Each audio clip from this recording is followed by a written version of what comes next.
Assalamualaikum warahmatullahi wabarakatuh. Hari ini saya pengen ngajak teman-teman semuanya merenungkan kisah cintanya putri Rasulullah SAW yang bernama Zainab bintu Rasulillah.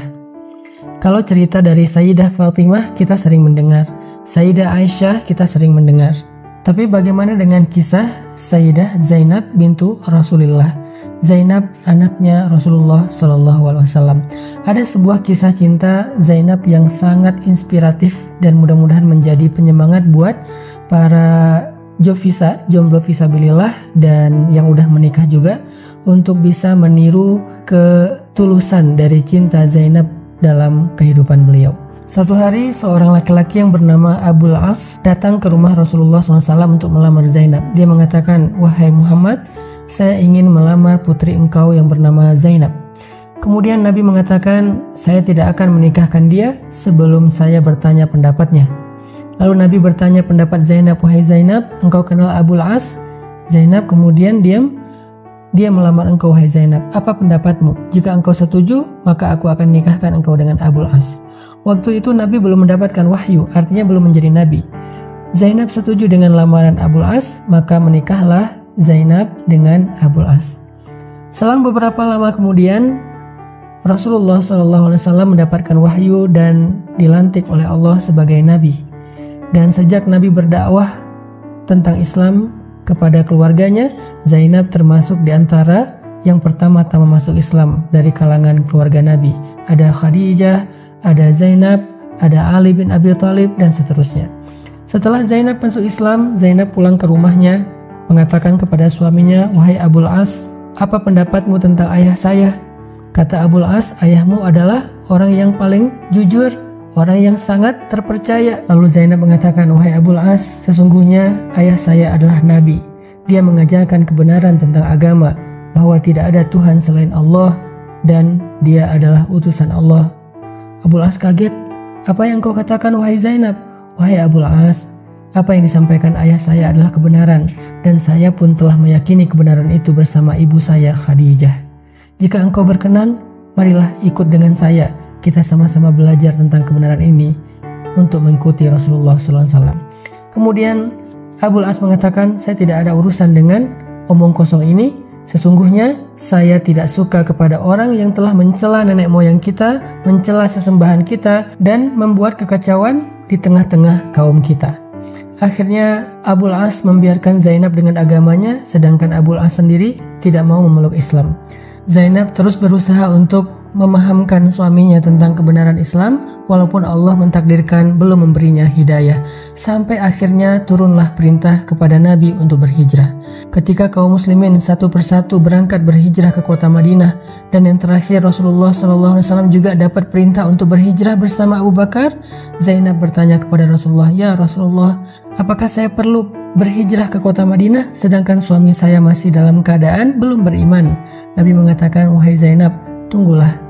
Tetaplah kamu bersama dengan suamimu di kota Mekah." Akhirnya Zainab dengan berat hati harus menetap di kota Mekah bersama dengan suaminya, dan dia terpisah dengan ayahnya tercinta Rasulullah SAW. Selang setahun kemudian terjadilah perang Badar.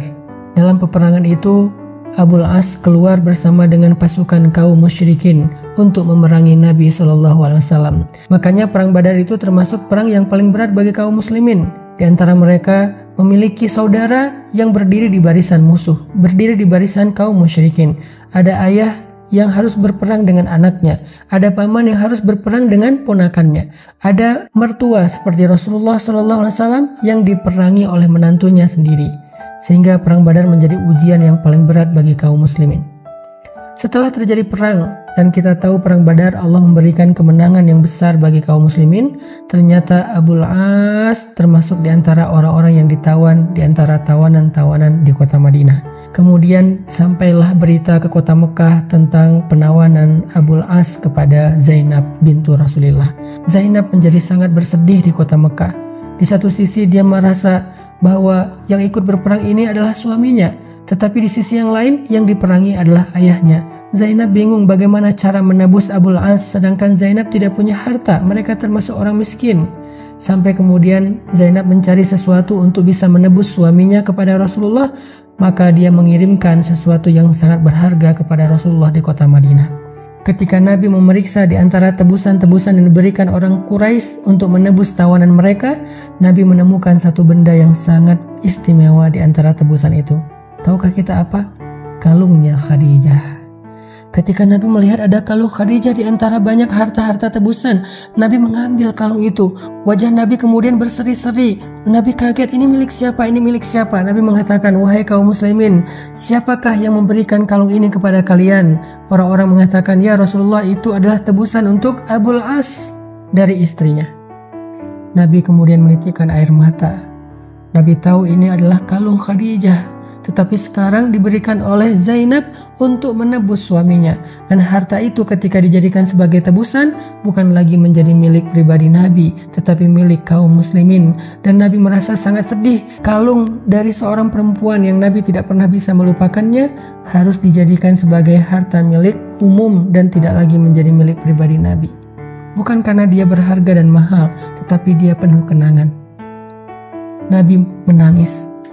Kemudian Nabi berkata kepada para sahabat, wahai sahabat-sahabatku, kalung ini adalah milik istriku Khadijah. Apakah kalian rela seandainya kalung ini dikembalikan kepada Zainab? Atau jika kalian merasa enggan, maka aku akan biarkan kalung ini menjadi harta tebusan.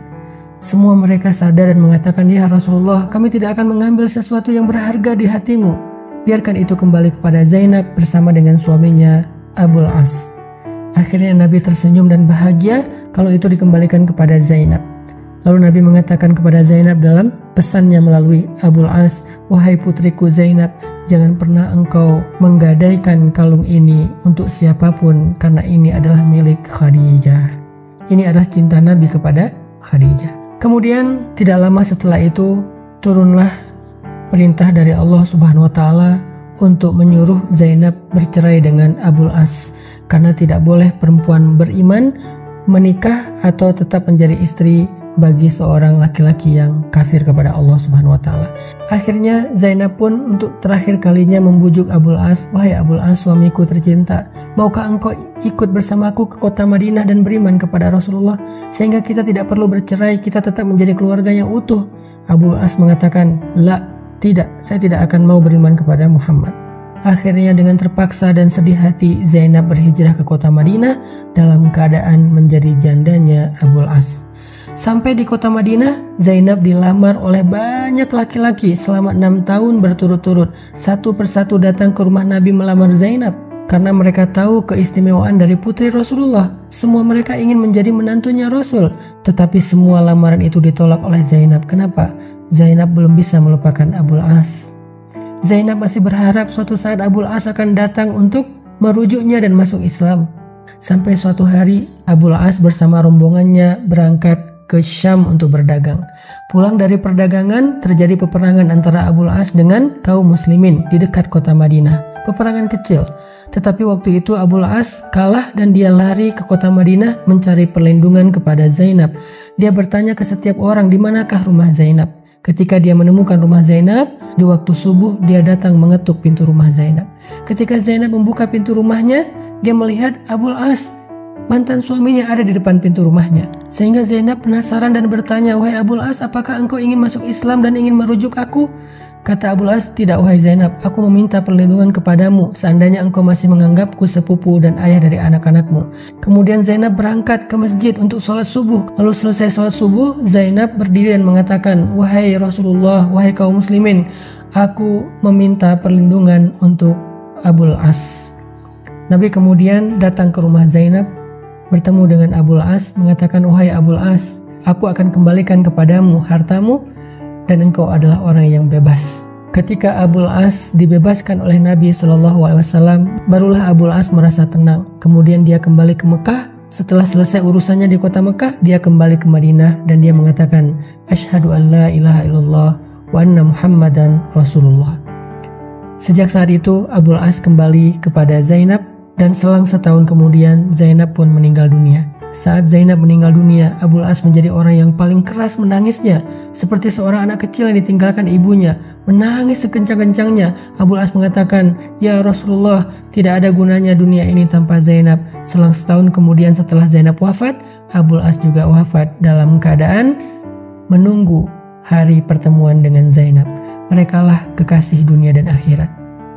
Apa pelajarannya dari kisah cinta Zainab dengan Abul As? Cinta sejati itu dibangun di atas keimanan. Cinta sejati dibangun dengan ikatan karena Allah Subhanahu wa Ta'ala. Mudah-mudahan kita bisa membangun cinta sejati dengan iman di jalan Allah Subhanahu wa Ta'ala, sehingga siapapun yang masih punya cinta yang bukan karena Allah dan tidak dibangun atas landasan agama Allah yang tidak halal, maka ayo kita jadikan cinta kita cinta yang diridhoi Allah, sehingga cinta itu mendekatkan kita kepada Allah dan cinta itu akan kekal dalam surga Allah Subhanahu wa Ta'ala. Barakallahu.